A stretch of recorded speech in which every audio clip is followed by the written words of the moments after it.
जे किसी भी मुल्क दी इकोनॉमी दा अंदाज़ा लाना होवे कि इस मुल्क दी इकोनॉमी कितनी स्ट्रोंग है ते इस गल दा ध्यान कीता जांदा है कि इस मुल्क दे कोल कितना सोना मौजूद है। यानी तुसी आख सकते हो कि जिस मुल्क दे कोल जिन्ना सोना होवेगा उस मुल्क दी इकोनॉमी उन्नी ही स्ट्रोंग उन्नी ही मजबूत समझी जाएगी। हुण जिथे साइंस ने इन्नी तरक्की कर लई है तुहाडे ज़हन दे विच लाजमी कदी ना कदी ये ख्याल आया होवेगा कि सोना आप क्यों नहीं बनाया जा सकता। पुराने जमानिਆਂ तो लग के हुण तक लोग इस कोशिश दे विच मसरूफ रहे कि किसी तरीके दे नाल सोना बना लिया जावे। तो तुहानू एक गल दसीए कि साइंसी तरीके दे नाल सोना बनाया जा सकता है।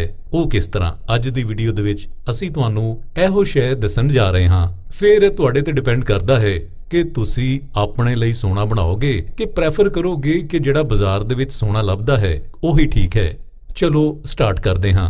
हुण केमिस्ट्री राही साइंसदान जिहड़े ने ਉਹ ਇਹ ਚੀਜ਼ ਸਮਝ ਚੁੱਕੇ ਨੇ ਕਿ ਐਟਮ ਦਾ ਸਟਰਕਚਰ ਕਿਸ ਤਰੀਕੇ ਦਾ ਹੈ। ਐਟਮ ਜਿਹੜੇ ਨੇ ਉਹ ਲੈਬਾਰਟਰੀਆਂ ਦੇ ਵਿੱਚ ਤਿਆਰ ਵੀ ਕੀਤੇ ਜਾ ਰਹੇ ਨੇ ਤੇ ਐਟਮ ਦੇ ਅੰਦਰ ਇਲੈਕਟ੍ਰੋਨ ਤੇ ਪ੍ਰੋਟੋਨ ਨੂੰ ਘੱਟ ਤੇ ਵੱਧ ਵੀ ਕੀਤਾ ਜਾ ਸਕਦਾ ਹੈ। ਹੁਣ ਇਸ ਘਾਟੇ ਵਾਧੇ ਦੇ ਨਾਲ ਕੀ ਅਸੀਂ ਸੋਨਾ ਤਿਆਰ ਕਰ ਸਕਦੇ ਹਾਂ? ਲੱਕੀਲੀ ਇਹਦਾ ਜਵਾਬ ਹੈ ਯੈਸ। ਸਾਇੰਸੀ ਤਰੀਕੇ ਦੇ ਨਾਲ ਸੋਨਾ ਬਣਾਉਣਾ ਬਿਲਕੁਲ ਮੁਮਕਿਨ ਹੈ ਤੇ ਲੈਬਾਰਟਰੀ ਦੇ ਵਿੱਚ ਇਹਦਾ ਕਾਮਯਾਬ ਤਜਰਬਾ ਵੀ ਕੀਤਾ ਜਾ ਚੁੱਕਿਆ ਹੈ। ਲੇਕਿਨ ਵਿਚਲੀ ਗੱਲ ਇਹ ਹੈ ਕਿ ਇਹ ਸੋਨੇ ਨੂੰ ਇਕਨੋਮਿਕਲੀ ਕਿਸੇ ਵੀ ਤਰੀਕੇ ਦੇ ਨਾਲ ਫਾਇਦਾਮੰਦ ਕਰਾਰ ਨਹੀਂ ਦਿੱਤਾ ਜਾ ਰਿਹਾ। ਹਾਲਾਂਕਿ ਇਹ ਬਿਲਕੁਲ ਅਸਲੀ ਸੋਨਾ ਹੈ।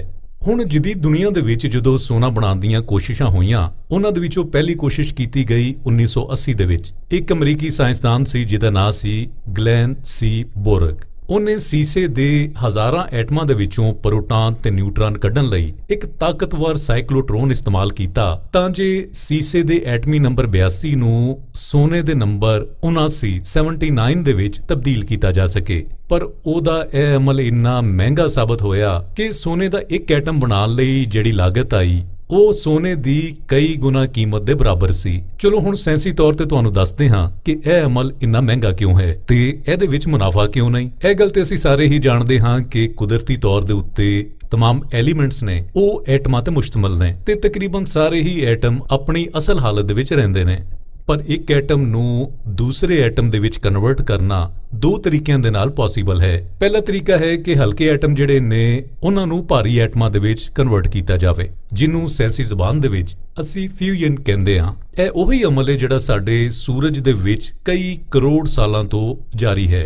ਜਦੋਂ ਦਰਜਾ ਹਰਾਰਤ ਬਹੁਤ ਜ਼ਿਆਦਾ ਹੁੰਦਾ ਹੈ ਤੇ ਇਹਦੇ ਉੱਤੇ ਦਬਾਅ ਵੀ ਬਹੁਤ ਜ਼ਿਆਦਾ ਹੁੰਦਾ ਹੈ ਤੇ ਦੋ ਹਲਕੇ ਹਾਈਡਰੋਜਨ ਦੇ ਐਟਮ ਆਪਸ ਦੇ ਵਿੱਚ ਰਲ ਕੇ ਇੱਕ ਭਾਰੀ ਐਟਮ ਹੀਲੀਅਮ ਬਣਾਉਂਦੇ ਨੇ। ਇਸ ਅਮਲ ਦੇ ਦੌਰਾਨ ਬਹੁਤ ਜ਼ਿਆਦਾ ਤਵਾਨਾਈ ਪੈਦਾ ਹੁੰਦੀ ਹੈ। ਸਾਡੇ ਸੂਰਜ ਦੀ ਜਿਹੜੀ ਤਵਾਨਾਈ ਹੈ, ਜਿਹੜੀ ਰੋਸ਼ਨੀ ਹੈ, ਜਿਹੜੀ ਹੀਟ ਹੈ, ਉਹ ਐਸੇ ਫਿਊਜ਼ਨ ਦਾ ਨਤੀਜਾ ਹੈ।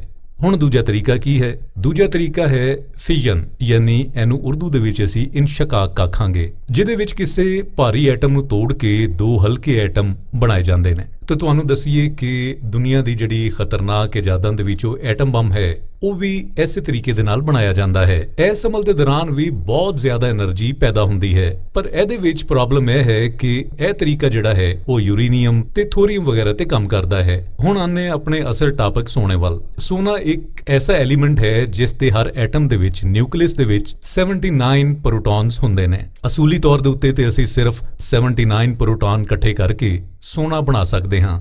ਪਾਰੇ ਜਿਸ ਦੇ ਸੈਂਟਰ ਦੇ ਵਿੱਚ 80 ਪ੍ਰੋਟੋਨ ਹੁੰਦੇ ਨੇ। ਪਹਿਲਾ ਤਰੀਕਾ ਇਹ ਹੈ ਕਿ ਅਸੀਂ ਪਾਰੇ ਦੇ ਵਿੱਚੋਂ ਇੱਕ ਪ੍ਰੋਟੋਨ ਕੱਢ ਲਈਏ, ਯਾਨੀ ਇੱਕ ਪ੍ਰੋਟੋਨ ਕੱਢਣ ਦੇ ਨਾਲ ਉਹਦੇ ਵਿੱਚ 79 ਪ੍ਰੋਟੋਨ ਰਹਿ ਜਾਣਗੇ ਤੇ ਉਹ ਸੋਨੇ ਦੇ ਵਿੱਚ ਕਨਵਰਟ ਹੋ ਜਾਏਗਾ। ਦੂਜਾ ਪਲੈਟੀਨਮ ਦੇ ਵਿੱਚ 78 ਪ੍ਰੋਟੋਨ ਹੁੰਦੇ ਨੇ। ਉਹਦੇ ਵਿੱਚ ਜੇ ਅਸੀਂ ਇੱਕ ਪ੍ਰੋਟੋਨ ਸ਼ਾਮਿਲ ਕਰ ਦਈਏ ਤੇ ਇਹ ਵੀ ਸੋਨੇ ਦੇ ਵਿੱਚ ਕਨਵਰਟ ਹੋ ਜਾਏਗਾ। ਕਹਿਣ ਨੂੰ ਤੇ ਇਹ ਗੱਲ ਆਸਾਨ ਹੈ ਪਰ ਕਰਨਾ ਬਹੁਤ ਮੁਸ਼ਕਿਲ ਹੈ। ਹੁਣ ਆਨੇ ਅਸੀਂ ਕਿ ਗਲੈਨ ਸੀ ਬੋਰਗ ਨੇ ਸੋਨਾ ਬਣਾ ਲਿਆ ਸੀ। हाँ, उन्हें सोना बना ते लिया लेकिन वो इन्ना महंगा सी कि ਇਹਦੇ ਸਾਈਕਲੋਟ੍ਰੋਨ ਦੀ ਤਿਆਰੀ यानी ਪ੍ਰੋਟੋਨ ਕੱਢਣ ਜਾਂ ਐਡ ਕਰਨ ਦੇ ਵਿੱਚ ਅਰਬਾਂ ਡਾਲਰ ਦੀ ਸਰਮਾਇਆਕਾਰੀ ਹੋਈ ਤੇ ਦੂਜਾ ਇਸ ਅਮਲ ਨੂੰ ਸਰੰਜਾਮ ਦੇਣ ਵਾਸਤੇ ਬਹੁਤ ਜ਼ਿਆਦਾ ਤਵਾਨਾਈ ਦੀ ਲੋੜ ਸੀ।